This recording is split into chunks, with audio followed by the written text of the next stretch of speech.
little bit of a Sorry, dam breaking. No, no, sorry, it's I good. had to start the recording before I forgot. So, Well, I tried to say this before, but I was on mute. But Matt, congratulations, dude. That's huge, huge, big deal on your kid, man. That's hey, you know freaking what the awesome. best thing is? He just Yeah. makes me look good. I didn't have to do anything. Well, that's the best part of it, right? Yeah, That's why he did.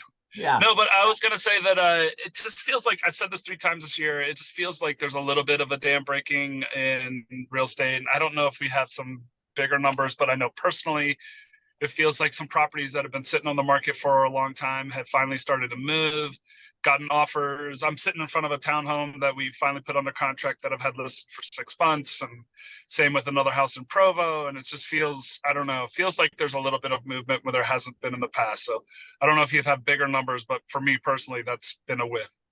What are the rest of you experiencing? You have to unmute, by the way. And if you can turn your video on, please turn your video on. I I mean, yeah, go I ahead, would Parker. agree. I think like Dan said, I'm having some movement on some of my listings as well. Not to say that they're still not, taking time to sell. They're still in the market, within that 40-day range. But I'm getting a lot more movement, a lot more people starting to get interested who for a long time were just sitting on the sidelines. Now, some of that has to do with summer and the fact that we're moving into August and people want to relocate, readjustments or whatever the case may be. But I think a lot of people are just starting to feel like this is the new norm. Let's get back. I'm glad you said it that way, Parker. This is what we've been talking about for quite some time now. Easily 6, 12 months is like eventually people will settle in on this is the new norm, right? It's not horrible, it's not great, but life goes on. We have to do life-changing things, new jobs, kids, empty nesting, whatever the case may be, and eventually it's just part of the way things go. Eventually, people surrender to the new norm. You I know, would say too, Matt, the deals are looking different, how meaning so? buyers are a little bit less hesitant to put money down after due diligence or to lose money after due diligence. They're extending their closing time frames a little bit more. A lot of contingencies are coming through. The buyers themselves, as they start to come back in the market, are starting to change the the the landscape Yeah, for negotiations. So it's interesting because you have to think into your mind. A good example is a couple of weeks ago, I got an offer on a property. It's a good offer, but the sellers aren't willing to, the buyers aren't willing to give up any earnest money after their due diligence. And my sellers were like, yeah, we're not interested. There's no skin in the game. And I had to say, hold on, wait a second. Things have changed a little bit. Money is a little bit more expensive. The cost of everything is more expensive. These people work hard for their money. They're not saying they don't want to buy their house, but you can understand their hesitation. And so it's saying these guys, yeah, they want to put a deal together, but we have to rethink kind of our mode of operations to try and put a deal together. yeah. You bring up some good points, Parker. And here's the thing: whatever the market conditions are, part of the reason people hire us is because we should be the voice of sanity, right? And sometimes that's not just being a yes man. I mean, sometimes that's pointing out some things that are tough to hear, but then balancing it with context and perspective of what's in it for them based on that approach. And so it's a good reminder we should always be reassessing the market, what we can bring to the equation as far as that information level, that context and perspective, like I said, so that people lacking context and perspective, you're typically left with fear and anxiety. And fear and anxiety is a tough arena to put a deal together in, right? And so it's not to ignore some of the challenges, but to put them in their proper place so that people can look at it and be like, oh, yeah, okay, not great, but I totally understand why it's probably in my best interest to do, put an offer in now or to sell now or whatever the case may be. So that's a Never get to great. listen to these because I'm always coaching at the same time. Well, I am going to mute Leslie because I think she's talking to somebody else. But anyway, good reminder. Hey, listen, I'm going to show something to you on screen real quick. Share. I'm gonna drag, not that. You've already seen that. Where did you go? Here we go. One of the things that I track, I'm gonna pull it over to the screen. This is the Chicago Mercantile. It's one of the entities that does a pretty heavy load of tracking as far as what happens or what they think is going to happen with the Fed funds rate.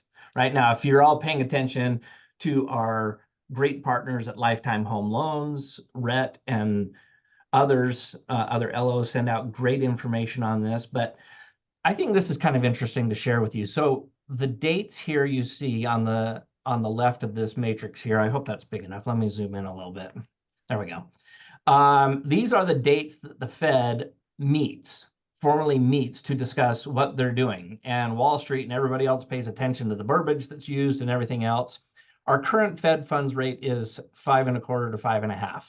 That's I'm going to paint with a very broad brush. That's the cost of money from the Fed. And what they do is they say, hey, at the next meeting, which is just around the corner, July 31st, this is a probability matrix. And so you can see right here, there's a 97.4% chance that come July 31st, rates are going to stay the same. Okay. But what's cool about it is you can look down the future a little bit and you can see that come September, there's a 91% chance that it drops a 1/4 point. Come November, there's a 50% chance that we're down a full 1/2 point, right? And the further you go out, the less the probability because there's too many variables and it's hard to prognosticate, beyond 3 to 6 months. But this is better than just kind of putting your finger, in the wind going, gosh, I don't know, where do we think it's going to go? This is a lot of data compiled into these probabilities, and it's something I pay attention to on a regular basis just to kind of gauge where the market's going. I don't panic if the probabilities are low or high. It's just so that when I, for instance, talk to a buyer, let's use that as an example. If a buyer says, well, we really need to make a move. We need to be at the new location by October. Okay. By October. I can speak more intelligently to that buyer and be like, hey, listen, right now rates are, from the Fed, 5.25, that translates into whatever it is currently in 30-year mortgage rates. And we track a lot of data at our company, and we know that come September, middle of September, rates might be down a 1/4 point. There's a pretty high probability that that may be the case. So I would highly recommend, let's get you a property under contract, say by the 1st of September. You're going to get a little bit better rate by the time it's all said and done. And you're going to beat the rest of the public who doesn't know this information, that there's a really high probability rates are going to be down. That's going to save you 1/4 point in a 30-year mortgage. If you have an amortization table, you can show them how much that's going to save them on a monthly basis or over the life of the loan. So this is what I talk about when I say, hey, make sure you're good at your craft and you're always you're on your calendar. You have some time to know stats, to know some things that are going on in the market, like I just showed you, so that you can have an intelligent conversation with people so they see the value. You're going to hear this phrase ad nauseum for the next year. You got to be able to demonstrate your value. You got to demonstrate your value. Well, this is one of the ways that we demonstrate our value. I am a full-time real estate agent who is invested in or is vested in my craft so that I can do a better job for you. Here's some of the things that I bring to the table, whatever that is, right? And so I hope you guys have a time set aside every week to sharpen the saw. All right. I wanted to share with you Don. I don't know if Don Patton is on the call this morning. On our last call, he brought up and basically said, hey, Barton, you're wrong. The Division of Real Estate Q2 newsletter came out and they said that you only have to have your agency before you write a REPC. Do you guys remember that conversation, or was it just me? That kind of got under my skin. I created a detailed video email. I know that surprises everybody. I sent it to the new director of the Division of Real Estate. Hi, I'm Matt. Welcome to my video email. I didn't actually say that. but I sent it also to Katie Wright, who's the chief investigator at the Division of Real Estate. And a day or so later, I got a call back from Katie Wright. We know each other just because of my job as a principal broker. And we had a great discussion about this. I'm going to boil a 20-minute conversation down into 20 seconds. I said, I think you guys did a disservice by your message in the Q2 newsletter. And I walked her through why. And frankly, some of the stuff they quoted at the end, they made it sound like it was part of the rule. It has nothing to do with the rule. It was just some thoughts that they had. They introduced a term known as minimum standard. I'm like, Katie, there's no such term in the entire suite of the Division of Real Estate administrative rules. You know, this is a new invention, and I think you're taking our agents backwards. Anyway, the long and short of it is rule number 2 stands on its own, and it says you are to have your agency in writing, period. Then there's rule 5, rule 6, rule 9, who all have variations of agency. And in one of those subsequent rules, it says when you write a binding agreement, you're to confirm your agency. Confirm seems to connote that something already existed. Go back to rule number 2. When you're working as somebody's agent, you need to have it in writing.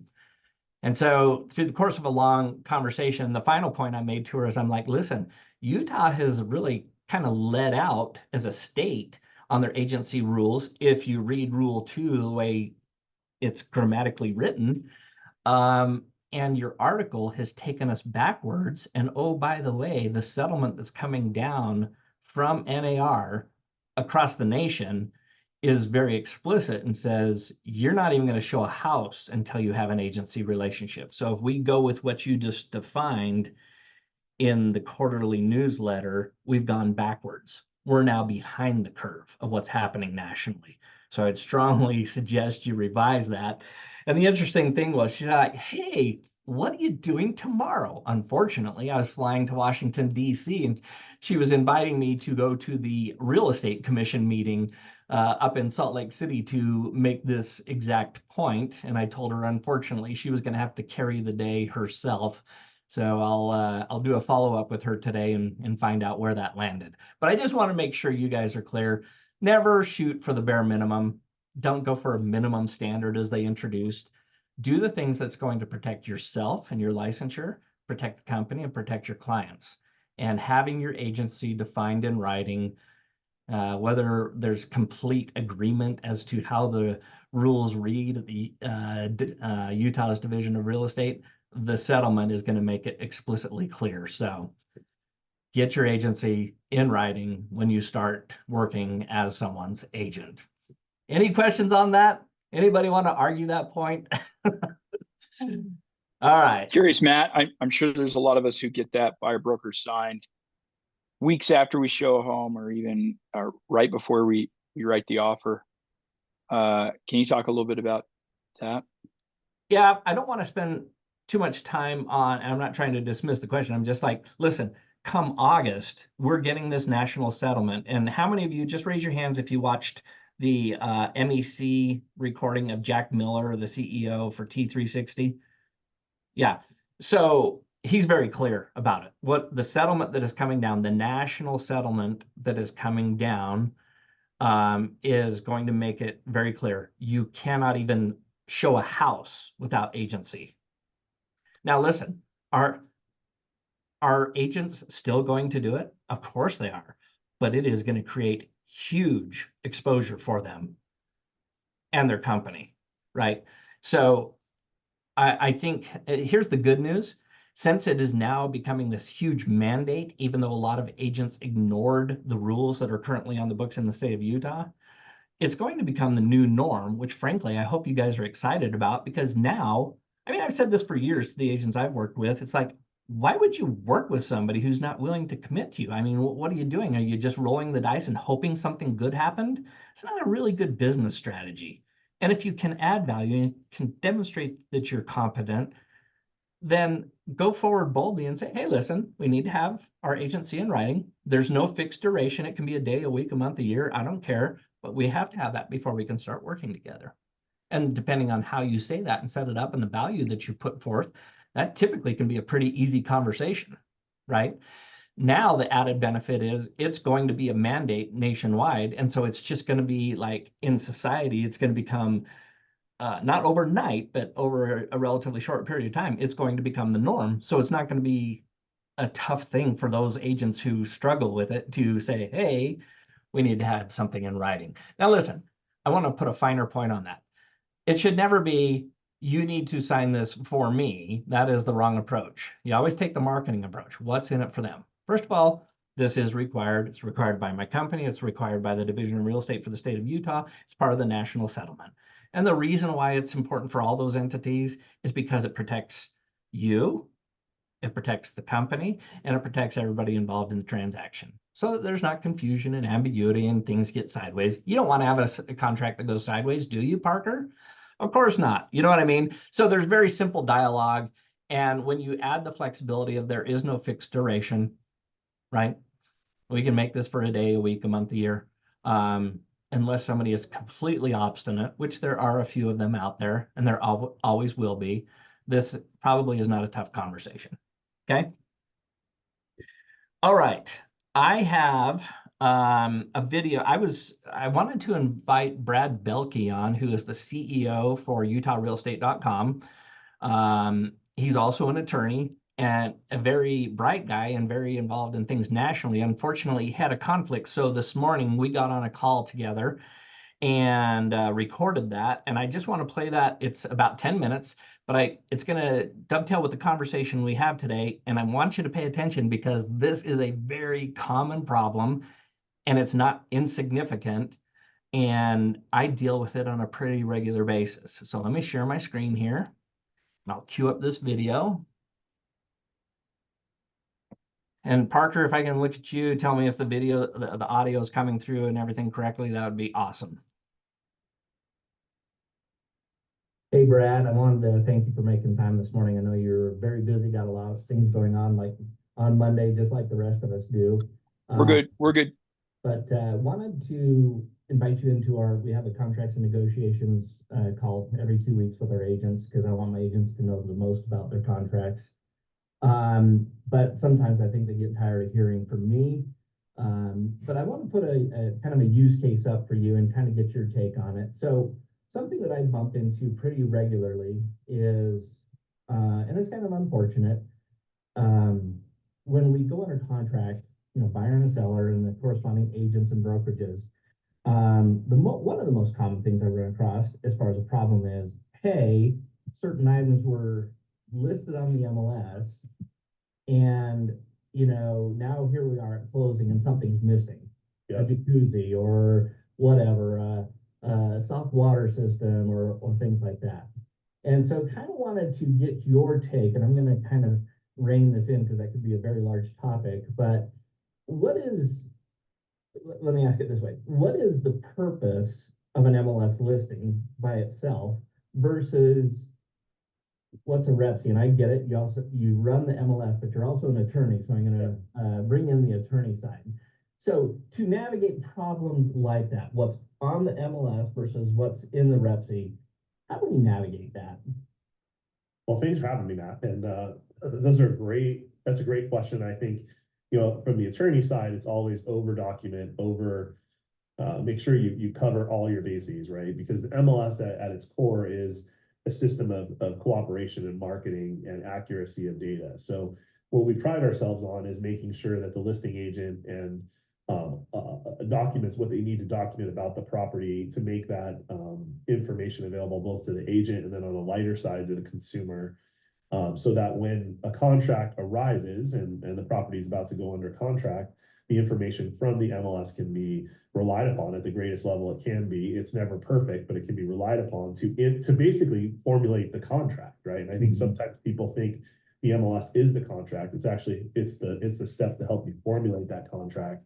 And so when you're entering into the REPC, it's vital that you're repeating or copying or pulling the information out that you need from the MLS that you want to be covered inside of your agreement.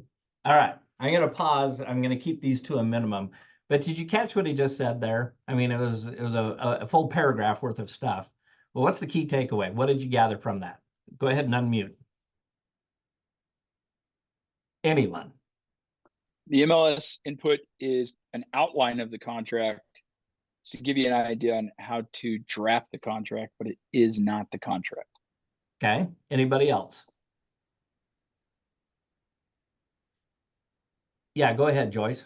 I have always attached the MLS to an offer, and I know that was discussed previously as unnecessary. But if it's written on the MLS, I think that it is, and we've copied the MLS into the real estate purchase contract offer, that it's binding.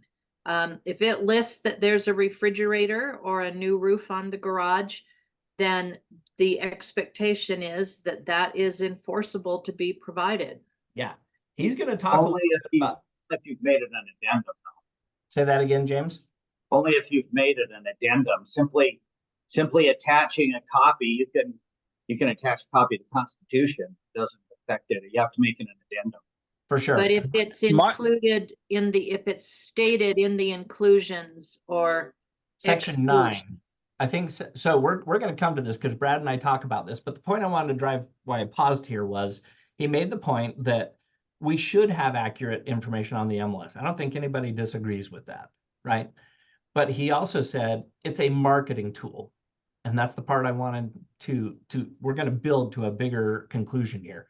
It's a marketing tool, right? And he just finished saying, well, then whatever's on the MLS, we need to make sure it is copied in the REPC. That implies that what's in the MLS isn't contractual, because otherwise, why would you have to have it copied over into the REPC, right? So let's continue on, and we're going to hit some of these points that you guys already brought up. Which, like you said, could be a hot tub, could be a refrigerator, could be anything else. It may be under the inclusion section of the MLS, but that doesn't necessarily give you a binding agreement between the buyer and the seller that it is included, because the listing agent can make changes in the MLS at any time, and that could cause a dispute. So it's all. Let me interject something Yeah. with that on the hot tub. So I've had situations where it's not even on the listing in the inclusion section, nor is it on the excluded. So now we have a gray ambiguous area, and we can use this with sheds and any number of a play set in the backyard.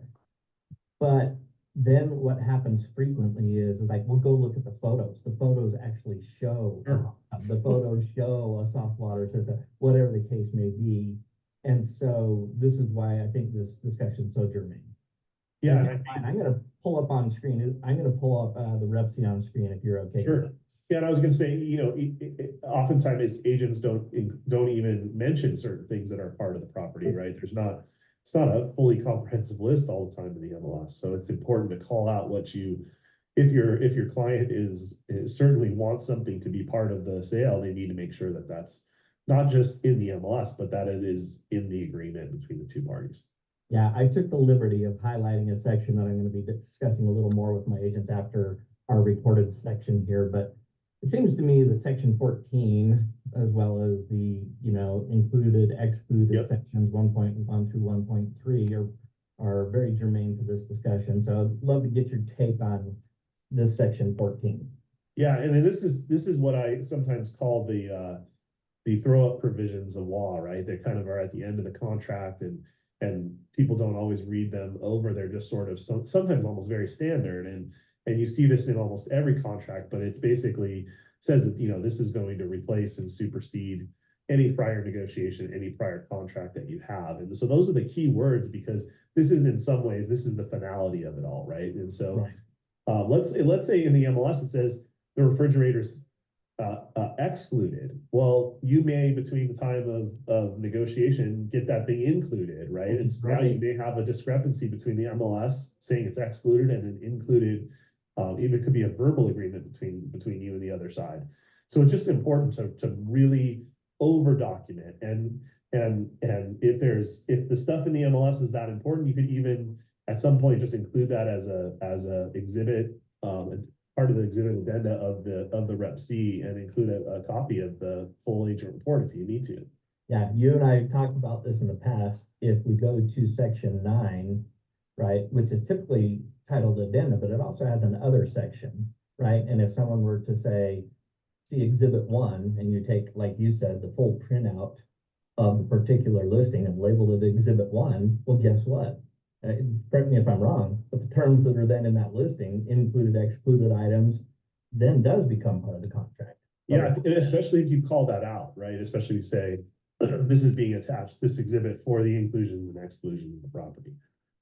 Yeah. I would make it very clear. So I'm going to kind of bring this up a level to a higher level statement. Is would I be off my rocker to say that by and large, and I get it, we still want accurate data in the MLS for a number of reasons, but when it comes down to actual contract writing and incorporating the REPC, is it inaccurate to say that what's in the MLS, not with a C Exhibit 1, minus that, is it fair to say that the MLS is largely a marketing tool? Yeah, I would say, I mean, I think that's fair to say. I think it's beyond marketing. It's where we try to make sure that the most accurate information about a property is located. So it's about inward and outward marketing and communication and cooperation amongst the agents. So I think it's a platform for marketing, and that's why contractually you want to make sure that inaccuracies, because inaccuracies do happen in the MLS. We have a compliance department to try to clean that up, but inevitably there could be inaccurate information, which means when you finally get to contractual status and you're getting to the point where you're in a contract with that other party, you've got to call out the things that you need to protect your client, and you want to do that explicitly, and with or without the MLS, you want to have that documented. Yeah, listen, at the end of the day, getting away with something is not a good approach, right? First of all, you rarely get away with it. Secondly, it gives collectively the industry a black eye. Just because you can get away with it doesn't mean you should. And so to your point, the better we document, the better contracts that we write, the better we look individually and collectively. And that's what we try and raise the level of the water to float all boats, right? I mean, that's the analogy that gets used from time to time. Well, and it's why, we have some great brokerages, and we have some where agents are confused on contractual matters, and you guys do such a great job. You and the REMAX group is so great at making sure that your agents are trained and covered, because it's so important, because you don't want gray areas, right? Gray areas turn into litigation, gray areas turn into questions, and can just cause some bad conversations between you and your clients. Oh, Brad, I should have paid you money for that. I've said that for years, that ambiguity equals litigation. Yeah. And so I appreciate you saying that. Hey, before I let you off, one last thing I was noticing on the new items. I love the format of when we come in, we can see the new things that are coming down the pipe with the MLS. And recently you guys introduced new interior features. And I think that is so great, right? Because part of the challenge we have as practitioners is appraisals, right? And I love the fact that we can, I hope this is why you guys did this. I'm assuming outside of just the marketing side of things is why we did it, is so that when appraisers, who typically are subscribers to the MLS, they come in and they see our listing, it's a proactive move, right? It's drawing attention to the key features that may not move the property $50,000, but it might move it $5,000 or $10,000. Yeah. So and I will say this, that those ideas come from you, like all your agents, like never hesitate to send me a list. We'd love this to be put in. It's very easy for us to add more things for you to pick from. But what I will always caution is sometimes people get overly specific and want a brand name or something like that. We need to back up and say, okay, what is, quartz countertop is better than saying a certain kind of quartz. But we want to make sure we're inclusive of the things that you need as agents. So when you have things that you think we're missing, shoot us an email. If there's not a checkbox for a Wolf appliance, well, then put it in the remarks. Absolutely. Absolutely. All right, Brad, I want to be sensitive to your time. I really appreciate you hopping on with us, and keep up the good work at Utah Real. Listen, we love UtahRealEstate.com. Thank you. The fact that we're one of the unique MLSs in the nation that makes us so proactive and flexible, and it's demonstrated in the product we get to use every day. So thanks for everything you and your team do. Yeah, thanks for having me today. It's great. I love doing this stuff. So thank you. Sounds good. Thank you. Okay, guys, let me just pull up my PDF here. I want to go back to this section that we were talking about. And I want to make sure this like gels in your brain. I appreciated Brad's thought on this, but when we have these issues specifically about included items, excluded items, or any number of things that are in a contract, I like how he called this, what do you call it? The throw out sections at the end of the contract. That I think people get contract fatigue, right? They read the first 2 or 3 sections and then they ignore the rest, and the rest are pretty significant. And this is one of them, right? So verbatim, this REPC together with its addenda, with its attached exhibits, to your point, Joyce, if we attach a copy of the listing as an exhibit and list it in section 9, it does become part of the contract. The seller's disclosures constitutes the entire contract between the party, and here's where it gets really contract important, supersedes and replaces any and all prior negotiations, representations, which by the way would include the MLS, warranties, understandings, or contracts between the parties, whether verbal or otherwise. That is dang powerful contract language. And this is where I go when I'm dealing with an agent or a broker on the other side, and they say, hey, something was supposed to be there and it wasn't. And I say, well, let's go to section 1.1 through 1.3 of the REPC. And it's not listed there. They're like, yeah, but it's on the MLS, and there's photos of it on the MLS. And guess where I take them? First section is section 14. I wish this was up by section 1.1 through 1.3. Unfortunately, it's not. So is that clear for everybody? What's on the MLS, by and large, no offense, doesn't matter. It's what's in the REPC that governs. And section 14, the one we're looking at right now, is explicitly clear about that.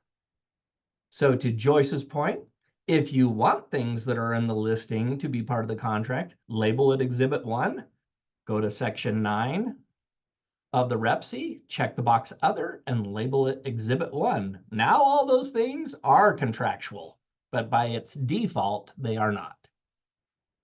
So Joyce, you're ahead of the curve without any prompting. Brad even said, do what Joyce does. Okay, so here's one more aspect to that. Years past, for instance, we do the final walkthrough. The high quality stainless steel dishwasher has been traded out for a lesser dishwasher. Another home, all the light fixtures had been traded out for lesser. So technically, you know, those items were still present as per the real estate purchase contract, but somewhere in here, I brought up, I won on behalf of my clients. Those items were replaced, i.e., you know, a professional electrician will reinstall all light fixtures as shown in the MLS photos and as present on the day that the offer was accepted. How do we, you know, that was resolved, but it was a mess, both of those. Yep. Where in the real estate purchase contract, is that spelled out? So I know it is, and I'm embarrassed that I can't quote the phrase, but like people can't let a lawn die and stop watering between acceptance and settlement. Well, so how do we deal with that? We are roping in a lot of things here, and unfortunately I have 20 minutes, but let me try and tackle this level. Section 1.1, the state tried to give us a relatively exhaustive list, right? And it kind of sets precedents. It never says it's an exhaustive list. It's in the category of IE, right? And so, you know, you have things in there, ranges, hoods, cooktop, dishwashers, yada, yada, yada. Curtains, draperies, rods. If you've been in this business long enough, that was an issue with the old REPC. Broadly speaking, if it's considered part of the real property, then the seller has an affirmative obligation to specifically exclude it when an offer is being negotiated. So you hear the terms, well, if it's attached to the property, it's included, right? Without a specific exclusion. That's why fridges have their own category. Why? Because fridges are typically on wheels. Now, there are some exceptions, some that are built in, but by and large, refrigerators are on wheels. Therefore, they are considered personal property, not real property. And to your point about certain appliances, let's use the fridge as an example. If you are a lazy agent and in the inclusion sections, you say fridge. Okay.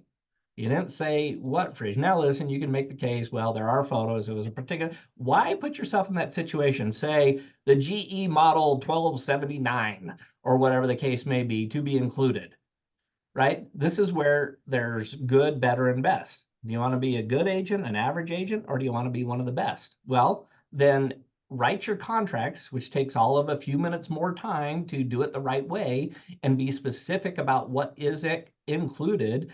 So to your point, Joyce, if it's a built-in stainless steel dishwasher, all appliances currently in place, including stainless steel, blah, blah, blah. How much longer would that take me to write? 2 minutes?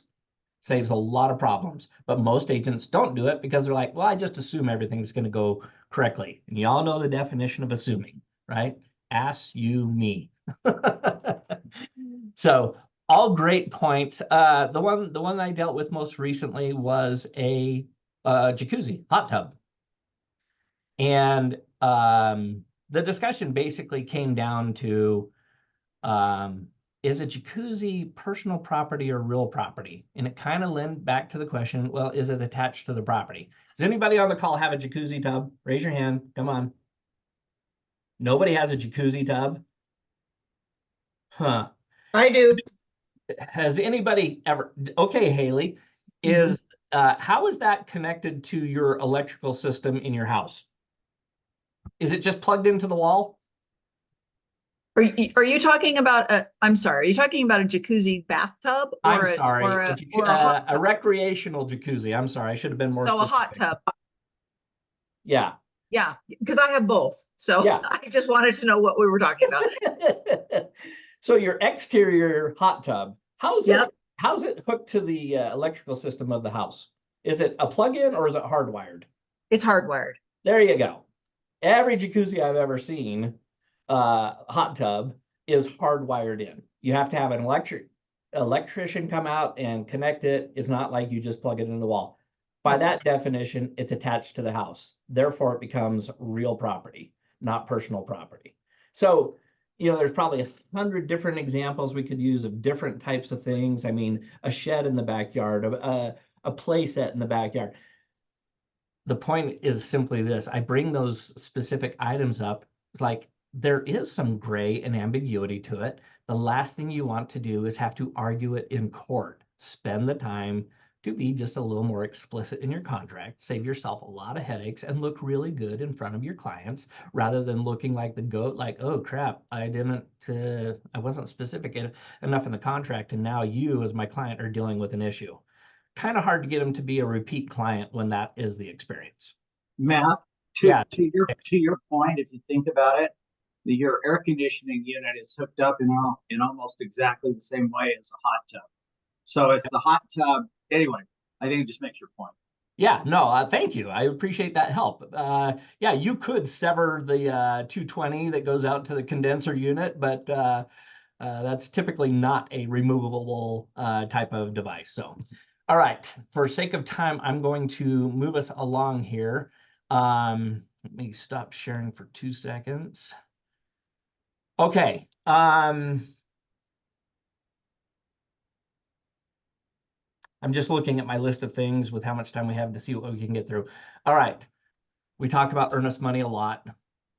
I am apologizing in advance that we're talking about it yet again, but I want to make sure, since I've just dealt with some recently, I had a very experienced agent who's been with the company a long time dealing with an earnest money issue where he represented a seller. The buyer, and was on a multi-million-dollar property. Let me translate for you. You get in the high price tag, people can litigate. They've got the money to do it.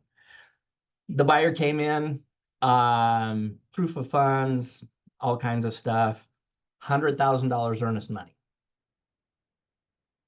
Did I cover this? Guess what didn't show up at the other side's trust account? Yeah, the $100,000 earnest money.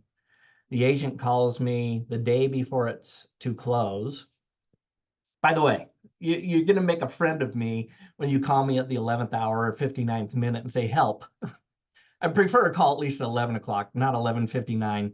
Anyway, the long and short of it is the buyer didn't close, didn't settle on the property. So as we all know, in section 16, one of the 3 remedies is earnest money is pre-agreed upon liquidated damages. Well, that's cool. But if it's not in a trust account or at a title company, how difficult is it to get $100,000 from somebody? Short answer is it's pretty difficult. Not impossible. You can still take them to court. But it precipitated a conversation with the agent that I want to make sure everybody on this call is clear with, right? Who's responsible for the earnest money? Kyle, you say, all of you are off the hook. Kyle's the guy that's responsible. Just point to Kyle. It's his fault. I'm responsible for everything. Yes. So what were you meaning by that, Kyle?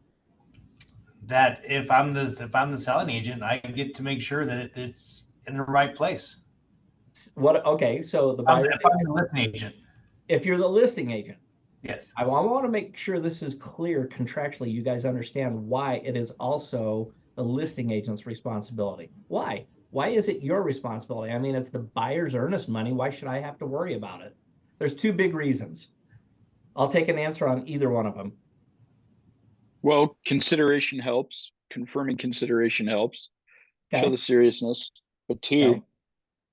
as far as I'm concerned, it's my seller's money until we close. Not quite the 2 I was looking for, but I like the answer.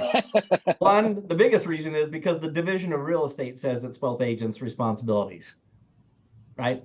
They came out in a recent quarterly newsletter and said, don't think this is the buyer's responsibility.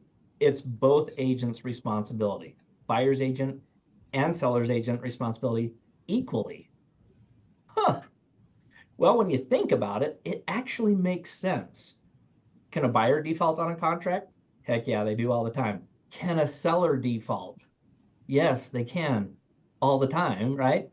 And so section 16, that earnest money is a remedy for both sides. So if you're representing a seller, your fiduciary of reasonable care, your legal responsibility of reasonable care is to make sure one of the remedies that is outlined in the contract is actually there and available to your client. If it's not, you've shirked your legal responsibility of reasonable care. Now, let me translate that for you in the case of $100,000, or plug in whatever number you want. But it tends to be more important with large amounts of earnest money. Could a seller get sideways and say, wait a minute, I hired you as my agent, and when this deal's to close, you get paid a crazy amount of money. And what do you mean you didn't verify that earnest money was there? Isn't that one of your fiduciaries? Huh. Remember, civil litigation always has 2 pillars. Are you the liable party? Did you forget to do your job? Another way of saying it. 2, are there damages? Is it going to cost me money now as the seller to go pursue that earnest money that's not in the trust account or at a title company that I said it was going to be, or the contract said? Yeah, there's a case for it, which means you could get roped into the liability game if you don't do your job.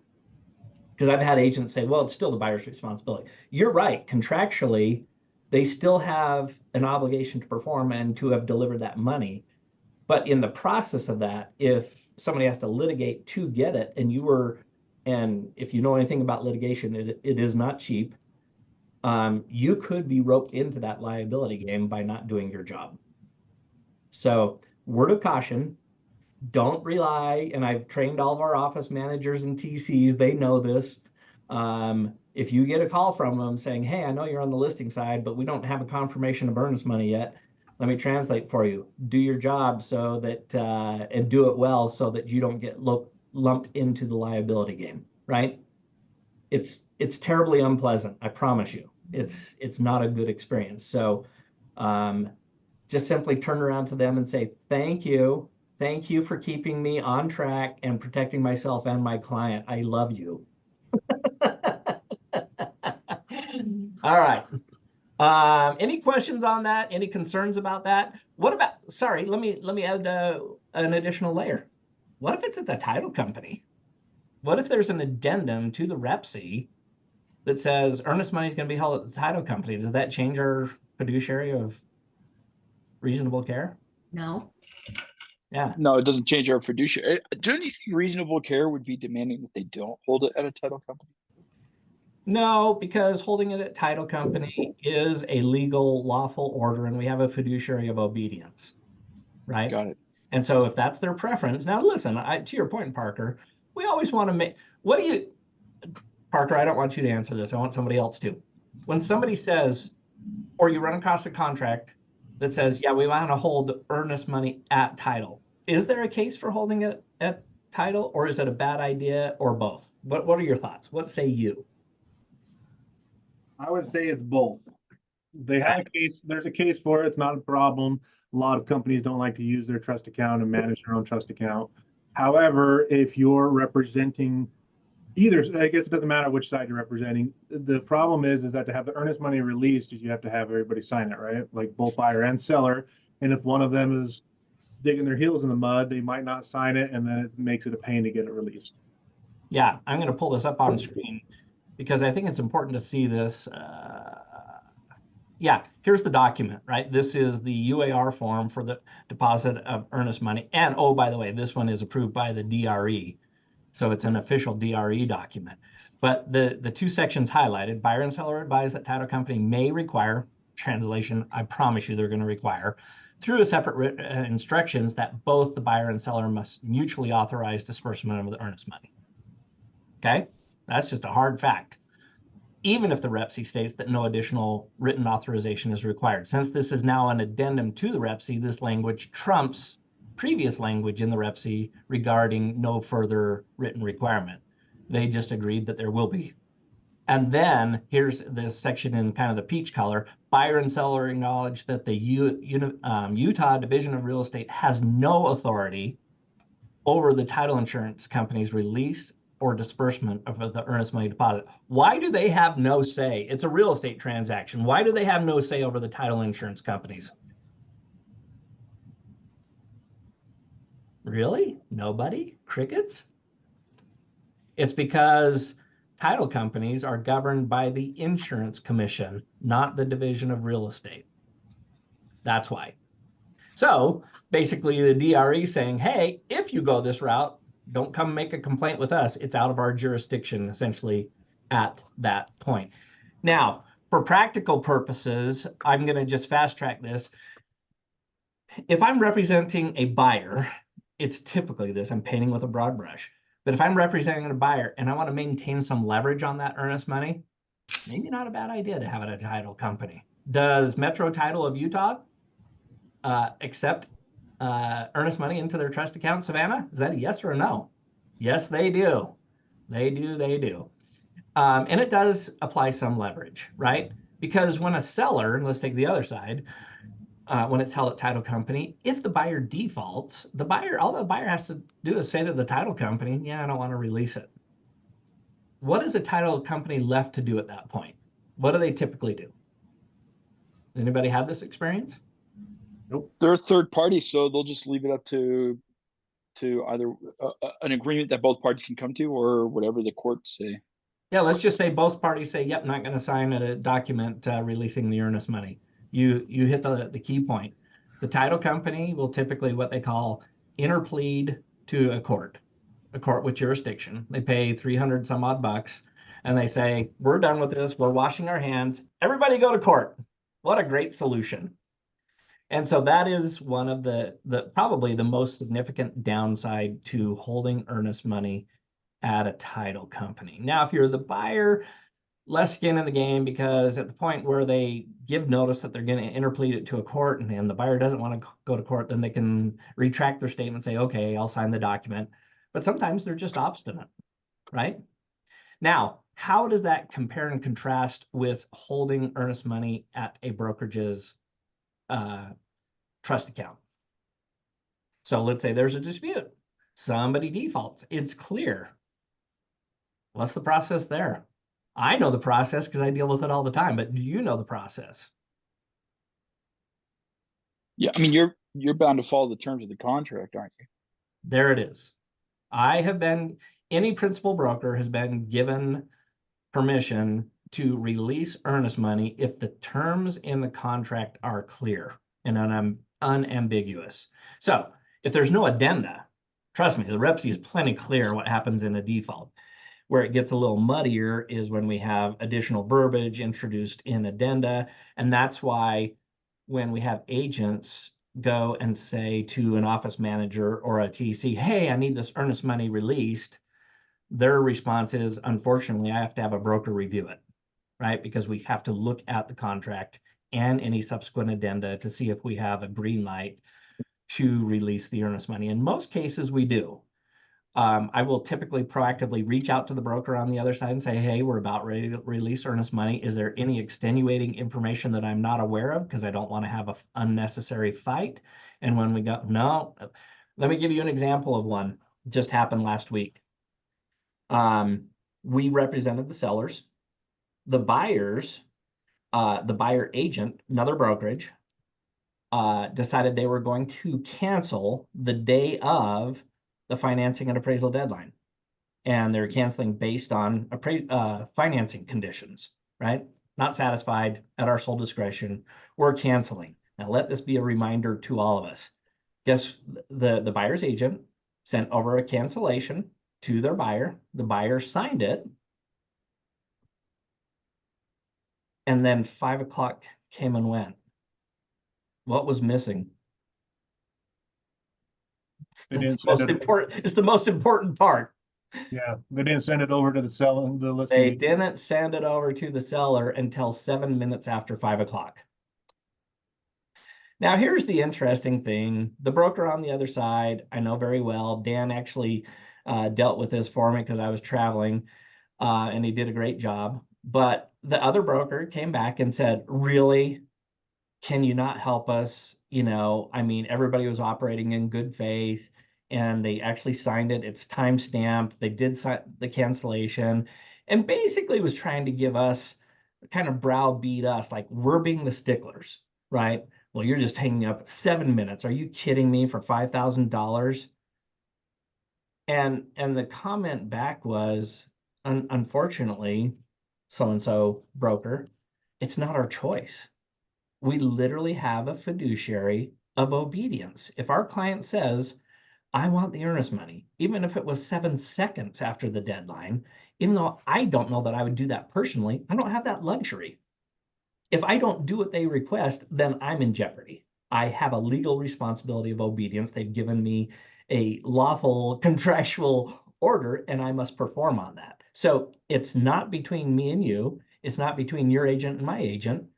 It's the seller knows what their remedies are when somebody doesn't perform, and they're taking advantage of that. Whether I agree with it or not is irrelevant, right? And this is why knowing our contracts and what our responsibilities are so important. And let me just add this, and how we say it. We don't want to sit there and poke the other side in the eye. It's uncomfortable. And they like to slap your hand away when you poke them in the eye. So don't poke them in the eye. Try and be collaborative. Try and explain to them your position that, man, if I was the seller, I probably wouldn't do it. I would try and keep the deal on track, or I'd try 10 different other things. But that's not my prerogative. They've asked us to do this, and that's what we're going to do. And I'm sorry, but we have to go by what's in the contract. Right. Hey, Matt, just to follow up to that, the broker, I think, kind of ended our back and forth a little snarky and, said, so sorry for those 7 minutes, and like, as though it was our decision, right? This is our client's decision to, say, hey, these are the terms of the contract and we're going to stand by them, right? As it turns out, the contracts matter. And, my response to that was, this is when it's nice to be involved with a larger brokerage with support staff, that when you're out of town or the other guy's out of town, that there's lots of people, there to back up. And I know in our company, if I was out of town, Savannah would handle stuff. And if Savannah was out of town and I was out of town, Karen would handle something. So it's just, a testament to be a part of a bigger group that has lots of backups and, procedures in place to help in times like that. Such a great point, Dan, and I think you did a phenomenal job. And isn't it great when we hear guys like Brad Belke, who does know our organization very well, and says, I appreciate you guys because you know what you're doing, right? You're the good eggs. You're the ones that, and he's very polite. He says, and then there's brokerages that, I can't remember what he said, basically have a little bit of a challenge or a little confused. I'm glad that we are not, we're not perfect. We've got our own flaws, but man, we work hard at being professionals. And so I applaud each of you for your efforts in being those professionals. So let me just finish. Oh, sorry, go ahead. Just really quick, I just wanted to add, I think with any contract work, it's important to remember that the reason we define all of these terms and rules up front is because we don't know what will happen, but we don't create rules and terms as we go. And the reason we set them up front is so that when we have problems, we already know the answer. And whether it's 7 minutes or 7 days, I think it's important to remember that's why we have contracts. There has to be very specific terms. Yeah, otherwise it becomes the wild, wild west, doesn't it, James? And again, seriously, consider how you deliver the message. You can absolutely be direct and still be professional and pleasant in the process, even though the message is not pleasant. You don't have to make it personal. You know, you don't have to say, well, you're the dipshiz that didn't do it right. You know, that always goes over well. So anyway, thank you for being on the call. Can I just part with this? I just wanted to show you this Wednesday is, you know, a unique Utah unique holiday. It is Pioneer Day, and I just wanted to end on a personal note. Let me just share this with you. If you ever make it to Washington down in St. George, that is my great grandfather right there, John Peck Chittister. He's one of the 4 statues at the town square in Washington. And if this is the place monument, this guy at the back, the bearded guy, go figure, is on my mom's side, my great grandfather, John Pack. And so not Robert E. Lee. Not Robert E. Lee. Nope. So listen, I hope you guys have a very productive week. For those of you that have posterity that helped out or currently help out in making Utah great, much applause. Hope you have a great week, and we'll talk with you guys soon. Thanks, Matt. Thanks, Matt.